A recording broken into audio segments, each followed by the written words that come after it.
Hi hello नमस्कार. आज आपण बनवणार आहोत गूळ शेंगदाण्याचे पौष्टिक असे लाडू. चला तर आपण रेसिपीला सुरुवात करूया. इथं मी 2 वाट्या शेंगदाणे घेतलेत. ते हलकेसे गोल्डन कलर होईपर्यंत मस्त असे मंद आचेवर भाजून घ्यायचे. आणि 2 वाट्याच गूळ पण घ्यायचा सारख्या प्रमाणात. मी तरी म्हणजे दोन्ही पण प्रमाण सारखंच ठेवत असते. तुम्ही कशा पद्धतीने बनवता ते पण मला कमेंट करून नक्की सांगा. या ठिकाणी शेंगदाणे मस्त असे भाजून झाले आहेत. मी ते ओतून घेतले. आता आपण गूळ घेऊ. या ठिकाणी मी गूळ पण घेतला आहे. तो आता मस्त बारीक चिरून घेऊ.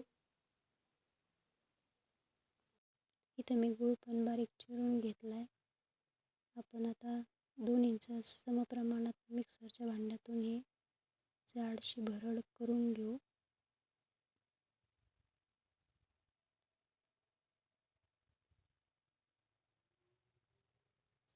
गूळ आणि शेंगदाणे दोन्हीही सारखेच घ्यायचे.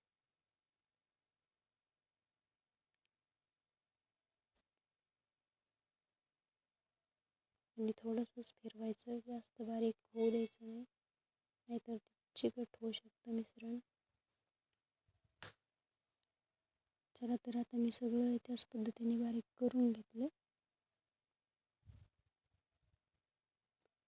आता आपण बनवूया त्याचे लाडू. तर हे आपल्या एका मुठीत बसताना एवढं मिश्रण घ्यायचं आणि ते दाबून त्याला गोल करून घ्यायचं. तर तुम्ही बघू शकता मस्त असा लाडू वळला गेला आहे. अशाच पद्धतीने सर्व लाडू आपण बनवून घेऊ.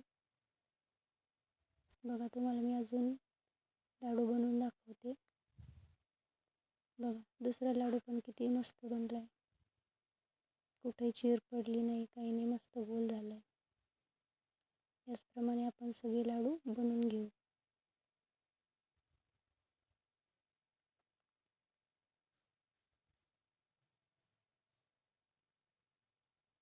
कसा वाटला तुम्हाला आपला गूळ शेंगदाण्याच्या लाडूच्या रेसिपीचा व्हिडिओ?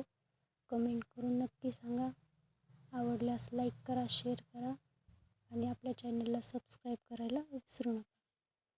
चला तर भेटूया अशाच नवीन रेसिपीसोबत. तुम्ही पण ट्राय करा. मस्त खा आणि स्वस्त राहा. चला तर बाय बाय.